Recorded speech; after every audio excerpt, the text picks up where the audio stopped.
Di situ polisi langsung mikir, ini udah pasti tindak kejahatan mutilation ini, kata mereka. Mana nih sisa tubuhnya, pasti di tempat lain gitu kan. Akhirnya mereka pun langsung mencari bagian tubuh yang lain supaya bisa segera memecahkan kasus ini, Wak. Hey, wassalamualaikum warahmatullahi wabarakatuh. Terima kasih sudah klik video ini.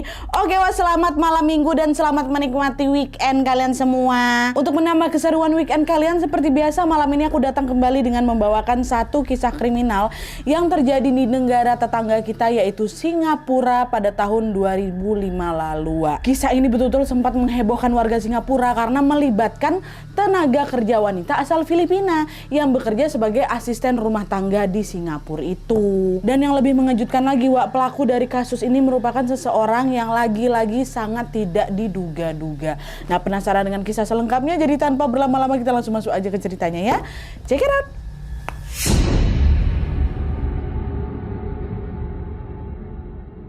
Oke, Wak, jadi cerita ini bermulai ketika pada hari Jumat tanggal 9 September 2005 jam 2.45 siang, seorang petugas kebersihan bernama Maria Yi menemukan ada 2 buah kantong kresek berwarna hitam di pintu keluar stasiun MRT di Jalan Orchard Road, Singapura. Karena penasaran, Maria ini pun bukalah kresek itu kan, dan ternyata di dalamnya ada potongan kaki dan lengan tubuh manusia, Wak. Belum sempat lagi dia mencerna kekagetannya ini, Maria kembali juga menemukan sebuah tas kain berwarna merah yang tergeletak tidak jauh tuh dari 2 kresek tadi. Makin penasaran lah dia kan, dia buka lah itu tas merah itu, resleting tas itu kan. Dan betapa terkejutnya dia ketika di dalam tas tersebut terdapat sebuah kepala manusia yang wajahnya dipenuhi luka lebam, Wak. Mendapati 2 temuan mengerikan itu, Maria pun segera langsung melaporkan penemuan itu ke polisi. Ya kan, dalam waktu singkat polisi pun datanglah ke lokasi dan mengirim jasad itu ke rumah sakit untuk diperiksa lebih lanjut. Dan setelah diperiksa, Wak, akhirnya diketahuilah bahwa dalam tas itu atau wadah yang ditemukan sama si Maria itu hanya ditemukan tangan, kaki, sama kepala kan. Sedangkan bagian torso, bagian dada sampai pinggang ini nggak ditemukan sama sekali sama mereka. Di situ polisi langsung mikir, ini udah pasti tindak kejahatan mutilation ini, kata mereka. Mana nih sisa tubuhnya, pasti di tempat lain gitu kan. Akhirnya mereka pun langsung mencari bagian tubuh yang lain supaya bisa segera memecahkan kasus ini, Wak. Dah lah kan, polisi pun akhirnya melakukan lagi pencarian di sekitar Jalan Orchard Road tadi. Tapi sayangnya mereka tidak menemukan apa yang mereka cari, Wak.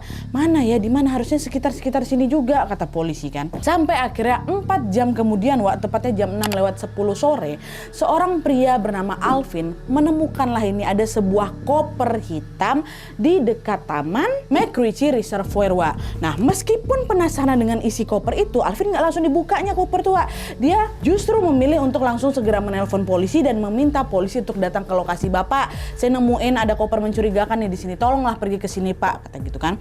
Polisi pun langsunglah datang ke sana dan membuka koper itu, Wak. Dan betapa terkejutnya mereka ketika mereka mendapati ada potongan torso tubuh manusia, yaitu bagian dada sampai pinggang di dalam koper itu. Tapi berbeda, Wak, dengan penemuan pertama mereka di hari itu. Pada temuan kedua ini, potongan jasad korban tuh dibungkus dengan sebuah kertas koran. Nah, melihat itu polisi langsung nebak lah kan, wah ini pasti potongan tubuh yang kita cari. Nah, polisi pun langsung segera membawa koper hitam itu ke rumah sakit supaya bisa diperiksa lebih lanjut. Dan selang beberapa jam kemudian, Wak, akhirnya tim forensik berhasil mengantongi identitas korban, Wak. Dari hasil pemeriksaan sidik jari akhirnya diketahui bahwa korban ini bernama Jane Parangan Lapuebla, seorang wanita berusia 26 tahun yang merupakan warga negara Filipina. Ini semua jasad-jasad, potongan jasad tuh milik si Jane tuh. Dan dengan mengantongi hasil itu, polisi pun segera mencari tahu lebih dalam lagi hingga akhirnya mereka mengetahuilah tentang latar belakangnya si Jane Parangan ini. Menurut keterangan polisi, Wak, Jane ini ternyata merupakan tenaga kerja asing yang bekerja sebagai asisten rumah tangga di Singapura selama beberapa tahun belakangan. Di negara asalnya yaitu Filipina, si Jane ini sudah menikah dan juga sudah memiliki seorang anak laki-laki yang berusia 9 tahun. Nah, Jane ini, Wak, diketahui terpaksa bekerja di Singapura demi bisa memperbaiki keadaan ekonomi keluarganya yang memang serba kekurangan. Dan selain itu, polisi juga mendapati bahwa bos atau majikan tempat Jane bekerja di Singapura ini memang sudah sudah melaporkan berita soal hilangnya si Jen dari 2 hari yang lalu Pak, dari tanggal 7 September 2005 tuh. Majikannya ada lapor, Pak, ART saya hilang nih, kayak gitu ya. Nah itu aja lah sedikit latar belakang dari si Jen ini. Sampai di sini polisi pun juga sudah mengantongi identitas dan juga latar belakang korban secara ya lumayan lengkap lah Wak, ya kan. Nah terus di sini kan pasti PR polisi berikutnya adalah untuk apa? Mencari tahu kenapa si Jen ini dimutilasi dan siapa pelaku di balik tindak kejahatan ini kan. Polisi pun kembali lagi mengumpulkan petunjuk sampai akhirnya mereka pun menemukan sebuah petunjuk penting, yaitu ditemukan nih Wak, ada stiker di atas koran yang digunakan untuk membungkus jasadnya Torso tadi ya. Kan dibungkus pakai koran tuh. Tuh ada stiker dekat atas koran tuh. Dan ternyata stiker itu bertuliskan alamat apartemen yang terletak di wilayah Serangon, Singapura. Nah, setelah dicari tahu, polisi pun akhirnya mendapati bahwa pemilik alamat di stiker itu adalah pasangan suami istri Wak, yang berasal dari India. Nah, di situ polisi mikir, jangan-jangan mereka berdua inilah pelakunya. Tapi kenapa ya? Apa motifnya ya gitu kan? Polisi penasaran nih. Dan untuk menjawab pertanyaan itu, polisi langsung lah kan mendatangi apartemen di Serangon tadi untuk menginterogasi pemilik apartemen. Sampai mereka di sana, Pasutri India tuh ternyata nggak ada di apartemen Wak. Polisi kala itu justru disambut sama seorang wanita yang merupakan ART si Pasutri India ini. Mbaknya lah gitu yang buka kan. Dan ketika ART tahu bahwa yang datang ini adalah polisi, entah kenapa wajah si ART ini berubah jadi pucat, macam orang ketakutan Wak. Nah polisi yang menyadari hal itu ya langsung berpikir, kok nggak enak nih gelagat kau, rasa-rasanya ada sesuatu yang nggak beres di apartemen ini, kayak gitu. Akhirnya polisi pun memutuskan untuk menggeledah apartemen itu dan di sanalah Wak, mereka menemukan ada banyak kali kejanggalan. Nah apa aja kejanggalan yang masuk ke penyelidikan?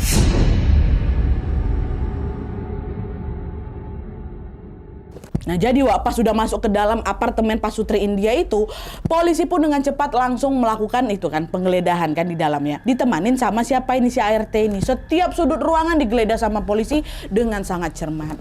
Nah dari penggeledahan itu, polisi akhirnya menemukan ada beberapa bukti penting. Pertama, mereka menemukan ada noda darah yang menempel di atas spray. Ya kan? Yang pertama. Yang kedua, di tempat sampah yang ada di dapur, polisi menemukan ada tag atau label gitu dari sebuah koper, di mana koper itu mereknya sama persis seperti yang ditemukan polisi di Taman Mercedes tuh, yang lokasi penemuan jasad Torso. Sama kopernya. Di sana ditemukan koper, labelnya ada di apartemen tuh. Terus yang ketiga Wak, polisi juga menemukan adanya surat izin bekerja yang sudah digunting kecil-kecil sehingga tidak bisa terbaca siapa pemiliknya.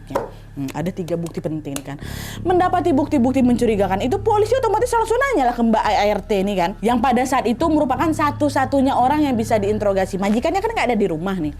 Mbak, mohon maaf, ini ada noda darah di atas spray nih. Darah siapa Mbak? Mbak kan sering nih bersih-bersih di sini, jadi ya harusnya tahu lah sesuatu soal ini kan Mbak. Oh iya, itu noda darah saya Pak. Kemarin waktu saya potong sayur, kena pisau jari saya. Terus saya sempat lari ke kamar ini, memang saya nggak tahu ternyata darahnya bercecer, kata dia gitu.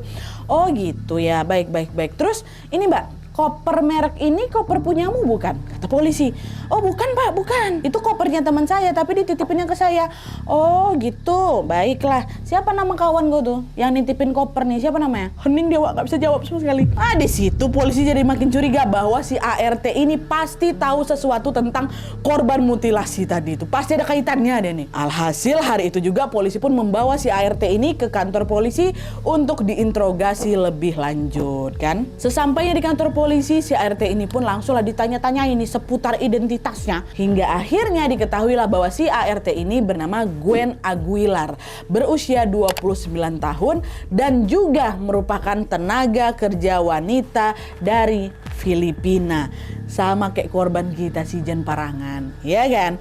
Nah, mendapati kesamaan itu, polisi langsung nodong pertanyaan lah kan. Oh kalau gitu kamu kenal sama si Jen pasti ya? Kami lihat kalian berdua sama-sama dari Filipina nih. Siapa tahu kamu kenal pula. Dia ditemukan mati loh, potong-potong badannya. Kenal kamu sama dia kan? Kayak gitu, kata polisi. Enggak pak, saya nggak kenal. Siapa Jen Pak? Saya nggak kenal Jen ini siapa? Kata dia, ngingkar ya Pak. Ah masa iya? Terus koper yang labelnya kamu buang tadi punyanya si Jen bukan? Iya kan? Punya Jen kan? Bukan Pak, saya nggak kenal sama si Jen Pak. Kata dia tetap ngelak nih. Dengar itu polisi nggak percaya Wak. Entah kenapa pada saat itu polisi yakin kali kalau si Gwen ini pasti kenal sama si Jen. Tapi gegara Gwen nggak mau ngaku, ya udah polisi pun kembali lagi melakukan penyelidikan sampai akhirnya mereka menemukan lagi satu fakta penting nih, Yaitu si Gwen dan Jen ini bukan hanya saling kenal, tapi mereka ternyata adalah sahabat dekat, Wak. Dan gak cuman itu aja, bahkan ada juga saksi yang mengaku bahwa si saksi ini sering bertemu Gwen sering hangout bareng berdua di taman kota atau di mall besar yang ada di pusat kota lah. Sering Pak kami tengok mereka berdua. Ditambah lagi si saksi ini juga bilang kalau pada beberapa kesempatan Pak, Jen sama Gwen ini gak cuman pergi berdua loh Pak. Mereka juga pergi bertiga. Satu lagi nih saya tengok pria India gitu Pak. Kayaknya tuh pacarnya si Gwen lah, kata si saksi. Nah itu tuh temuan baru dari polisi kan. Jadi gak cuma kenal aja, sahabat dekat mereka ternyata. Ada juga saksi yang nengok mereka suka jalan-jalan berdua. Nah belum puas dengan penemuan itu, polisi kembali lagi kan menggali informasi yang lebih detail lagi dan lebih valid lagi. Yalah, ini kalau sekedar keterangan dari saksi kan nggak ada bukti fisiknya nih ya kan. Akhirnya polisi terus lagi bekerja keras sampai akhirnya mereka menemukan ada bukti fisik Wak, yaitu sebuah rekaman CCTV yang merekam aktivitas Jen sama Gwen toh Glenn. Jadi nih Wak, ya dalam CCTV pada tanggal 7 September 2005, 2 hari sebelum si Jen ini menghilang atau di hari majikannya si Jen ngelapor si Jen ini hilang, Gwen terlihat berjalan masuk ke dalam apartemen milik Pasutri India ini atau majikannya si Gwen ini bersama dengan korban, yaitu si Jen. Dari sini udah fix, oh mereka berarti saling kenal nih ya kan. Dan tanggal 7 tuh, tapi nggak ditemukan aktivitas si Jen keluar. Sampailah pada tanggal 9 September 2005, bukan Jen yang keluar dari apartemen tua, malah si Gwen yang terekam kamera CCTV apartemen sendirian keluar dari apartemennya membawa sebuah tas koper berukuran besar. Nah, jalan digeretnya koper tuh kan. Gak lama setelah itu Gwen terlihat memanggil taksi lalu pergi nih dari apartemen. Nah tapi Wak, di sisi lain gak ada si Jen itu nampak keluar dari apartemen. Pertama kan mungkin dia memang mau keluar, tak mau pergi kemana lah bawa si koper ini kan, mungkin mau diantar ke tempat majikannya, tak mungkin kayak gimana kan, gak tahu nih. Itulah polisi nengok di sisi lain si Jen yang ada di dalam apartemen dari tanggal 7 tuh gak nampak keluar apartemen. Kan janggal di sini, jangan-jangan Jen udah masuk dalam koper itu tuh. Dan untuk membuktikan asumsi itu, polisi pun akhirnya mencari tahu nih identitas pengemudi taksi yang ngantarin si Gwen pada hari itu untuk diinterogasi sama mereka. Nah akhirnya berbekal rekaman CCTV tadi, polisi pun akhirnya berhasil lah Wak menemukan si pengemudi taksi yang bawa si Gwen ini. Si pengemudi ini namanya si Jamal. Nah polisi pun langsung lah datangi Jamal, langsung ditanya, woi Jamal, janganlah kasar kali. Halo Pak Jamal, Pak Bapak masih ingat nggak Jumat kemarin Bapak sempat ngantar perempuan bawa koper dari apartemen Sorangan Pak? Ingat Bapak? Kalau Bapak ingat dia waktu itu minta diantarin kemana Pak? Kata polisi kan. Oh bentar Pak, pakai koper dari apartemen Sorangan. Tahu saya Pak, ingat. Saya ingat kali Pak sama dia, soalnya dia bawa kopernya besar kali itu. Waktu itu dia minta diturunin di Orchard Road deket MRT. Kata siapa? Kata Jamal kan. Disitulah polisi langsung yakin, fix nih Gwen pasti terlibat dalam kasus kematian Jen. Orang ditemukan juga jasadnya di situ-situ kok. Pada saat itu juga polisi langsung lagi mendatangi Gwen untuk diinterogasi. Mereka bilang, Gwen, udah lah kau nggak usah ngeles lagi. Ini udah jelas nih ya kalau ada bukti yang menunjukkan bahwa kau tuh kenal sama si Jen. Terus kenapa kau tiba-tiba bawa koper besar malam-malam tuh? Ngapain? Dalam situ ada jasadnya si Jen kan? Pak saya nggak tahu apa-apa Pak, itu cuma koper biasa aja kok nggak ada isinya, kata dia. Makin nggak percaya lah polisi dibilang kayak gitu. Alah kalau iya kau antar kemana lah? Pokoknya ditekan terus lah si Gwen ini Wak, sampai akhirnya si Gwen pun membuatlah itu sebuah pengakuan mengejutkan ya. Pengakuan pertama adalah, betul Pak, betul. Saya sama Jen bukan hanya sekedar kenal Pak, kami sahabat dekat katanya. Ngaku dia udah nggak denial lagi deh kan. Menurut pengakuan si Gwen, kedekatan mereka berdua ini bermula ketika si Jen ini sering curhat akan perasaan sedihnya karena dia ini harus meninggalkan keluarga kecilnya di kampung halaman kayak gitu. Dari awal-awal curhat homesick lah. Tapi di sisi lain, si Gwen ini juga punya kondisi yang sama Wak, dimana ternyata si Gwen ini juga sudah menikah, sudah punya suami, punya 2 orang anak lagi ada juga di kampungnya. Jadi bisa dibilang saling relate lah gitu, sama-sama homesick, sama-sama kangen kampung. Dari situlah Pak kami dekatnya, jadi sahabat lah kami sejak saat itu. Nah itu pengakuan pertama. Pengakuan kedua adalah betul sekali Wak, si Gwen ini pun akhirnya mengaku bahwa dialah pelaku di balik meninggalnya Jen, atau dialah pelaku penghilangan nyawa Jen sahabatnya. Gwen waktu itu bilang, saya nghabisi Jen karena saya sakit hati sama dia pak. Kamu sakit hati kenapa? Kok kamu sampai tega ngabisin nyawa sahabat kamu sendirinya? Dia salah apa? Polisi nanya lagi, udah pokoknya dia udah ngaku kan di sini kan. Nah di titik ini polisi itu sebenarnya sempat menduga bahwa motif kejahatan yang dilakukan sama si Gwen ini adalah motif asmara. Polisi waktu itu sempat berpikir bahwa mereka ini terlibat sebuah cinta segitiga dengan siapa?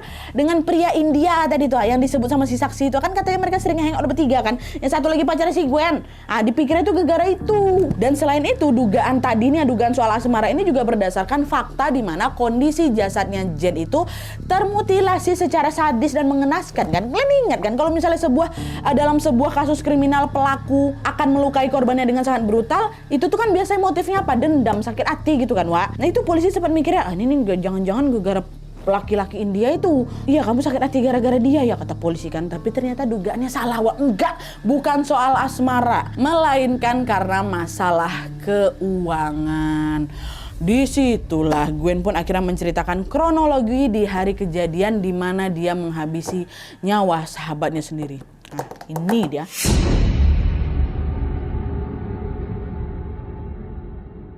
Nah jadi Wak, ceritanya pada suatu hari Jen ini meminjamlah uang kepada si Gwen sebesar $2.000 Singapura.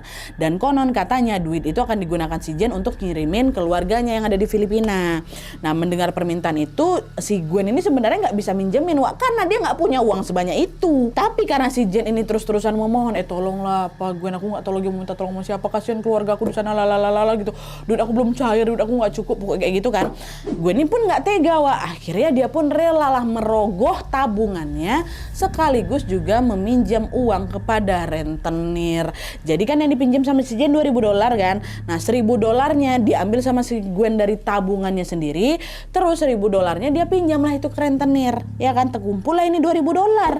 Gwen bilang lah di situ ke si Jen kan, nih aku ada kok duitnya. Nih aku pinjemin sama kamu $2.000 ya, tapi tolong jangan lupa bayar tepat waktu ya Jen ya. Oh ya Allah, makasih banyak ya Pak Gwen, kok memang sahabat aku ya, pasti ku bayar kok katanya. Dah tuh hari demi hari pun berlalu, tapi si Jen ini sama sekali nggak ada itikat baik rupanya Wak buat membayar utangnya. Di sisi lain si Gwen ini pun udah mulai kepanikan gara-gara apa?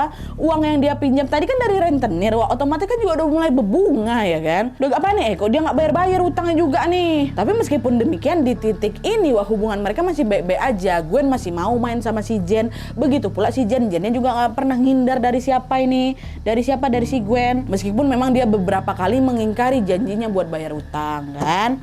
Terus sampailah ini Wak tanggal 7 September 2005, which is di hari kejadian, Gwen ini ngajak si Jen buat main bersama karena kebetulan majikannya si Gwen lagi pergi keluar kota. Jen main ke tempat aku lah yuk gitu, maksudnya main ke apartemen Serangon tadi tuh. Dah mainlah si Jen ke sana. Awalnya baik-baik aja memang Wak, mereka masih bercanda-bercanda, masih ngobrol-ngobrol, ketawa-ketawa gitu. Pokoknya quality time lah berdua nih. Nah, tapi suasana yang semula cair itu Wak, mendadak berubah jadi tegang. Ketika apa? Ketika Gwen mengingatkan Jen soal hutang yang belum dia bayar. Gwen nanya, Jen, kamu mau bayar hutangmu kapan? Ini aku udah ditagih sama rentenir nih ha. Demi kau loh aku sampai minjam uang ke mereka, mana bunganya juga udah besar ini Wak. Iyalah kalau sekarang aku belum punya uang lagi, kata si Jen, belum ada duit aku lagi. Kamu sabar aja lah dulu, nanti pasti aku bayar kok, kata siapa kan, kata si Jen. Mau sabar sampai kapan lagi Jen? Aku udah nungguin kau lama kali nih, tapi nggak juga kau bayar-bayar. Kalau memang kau nggak punya uang kan kau punya kamera tuh, kau jual lah kameramu, kata siapa? Kata si Gwen, karena di sini si Jen tuh memang punya kamera mantap lah gitu Wak.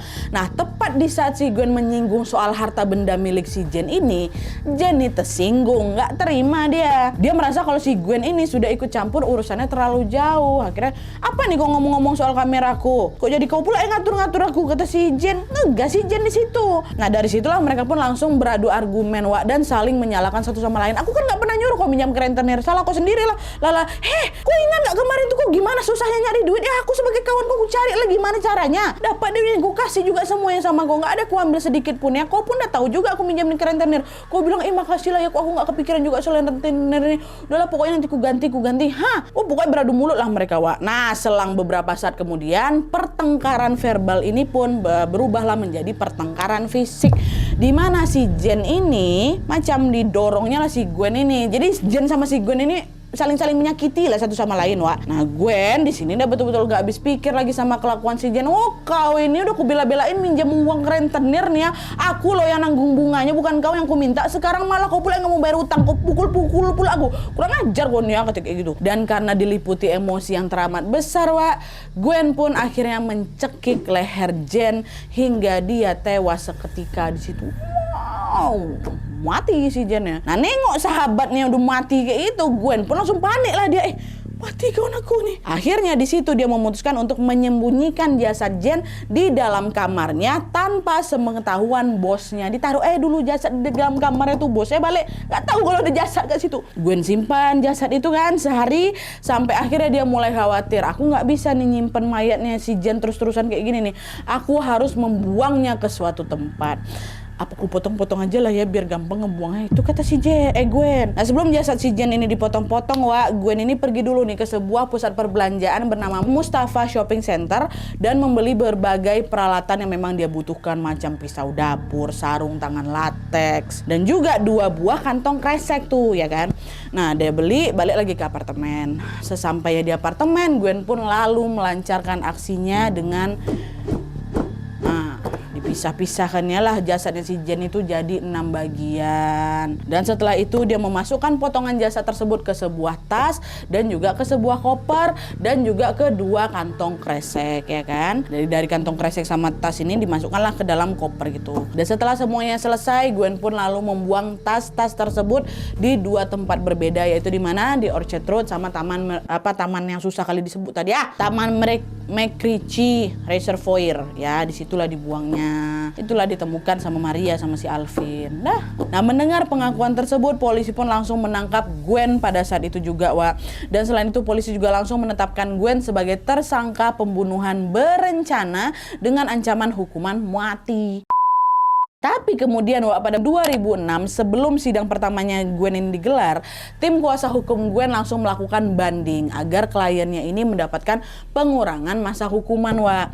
Pada saat itu mereka ini mengklaim bahwa si Gwen ini menderita suatu penyakit mental yang membuat dia berperilaku tidak stabil kayak gitulah. Nah, mendengar klaim itu, pihak kejaksaan Singapura yang nggak percaya lah, Wak. Mereka waktu itu berpikir kalau hal itu tuh yang nggak betul. Pandai-pandai kalian aja tuh. Tapi ternyata klaim itu dikuatkan pula tuh dengan hasil pemeriksaan seorang psikiater bernama Dr. Tommy Tan. Nah, Dr. Tommy ini mengatakan bahwa si Gwen ini menderita depresi berat, di mana dia ini tidak bisa membedakan mana perilaku yang salah, mana juga perilaku yang benar. Dan ketika si Gwen ini menghilangkan nyawa sahabatnya yaitu si Jen Parangan tadi, kemungkinan Gwen ini sedang dalam kondisi yang tidak bisa mengontrol dirinya sendiri, kata si dokter. Tapi meskipun demikian, Wak, keterangan Dr. Tommy ini sempat disangsikan oleh banyak orang waktu itu. Orang-orang ini berpikir bahwa sangat tidak mungkin seorang penderita depresi tega melakukan mutilasi kepada korban yang jelas-jelas merupakan sahabatnya sendiri gitu, kata orang-orang. Tapi dah lah kan, singkat cerita, setelah melakukan berbagai upaya penyelidikan, pihak pengadilan Singapura akhirnya sepakat untuk mengubah tuduhan terhadap Gwen. Dari yang awalnya pembunuhan berencana, Wak, jadi berubah nih, tuduhan pembunuhan tidak sengaja. Dan karena tuduhannya berubah, ya otomatis hukumannya juga berubah lah ya kan. Dan setelah sidang pertama itu digelar, Wak, akhirnya diputuskanlah bahwa Gwen Aguilar ini tidak dihukum mati, tapi dihukum cuma 10 tahun penjara aja.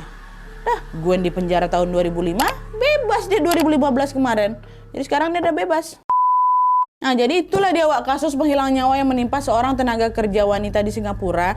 Kasus ini katanya memang sempat viral kali pada masanya, Wak, karena pelaku dan korbannya ini kan merupakan sahabat dekat ya kan. Otomatis banyak sekali pihak yang tidak menyangka bahwa karena alasan uang lah Gwen ini tega melakukan tindak kejahatan pada sahabatnya sendiri. Tapi kalau misalnya dipikir-pikir, Jen ini juga salah sih, Wak, ya. Dia yang minjem uang, tapi dia pula yang nggak bayar. Padahal sahabatnya udah bela-belain tuh minjem uang ke rentenir kan, ibaratnya kau yang utang, kau pula yang galak kayak gitu, ha. Jadi menurutku di kasus ini, Wak, dua-duanya baik korban maupun pelaku ini punya andil kesalahan juga nggak sih? Cuma ya si Gwen ini ngaco aja dia sampai ngilangin nyawanya si Jen. Ini juga agak bunga si Gwen kurasa nih, Wak. Kalau misalnya kau bunuh si Jen yang punya utang, kau bunuh dia, nanti kau bayar utangnya pakai apa?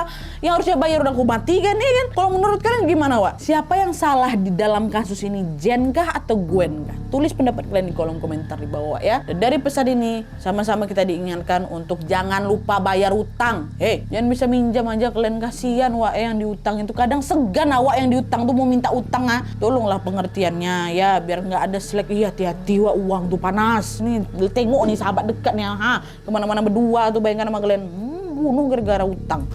Coy ya, jangan lupa bayar utang. Dah.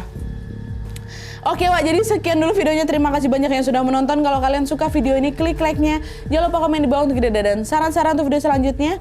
Jangan lupa nyalain notifikasinya supaya kalian tahu kalau aku upload video baru. And as always, jangan lupa untuk klik tombol subscribe supaya kalian sama-sama tahu informasi menarik dan menegangkan dari channel aku. See you next video Wak, bye.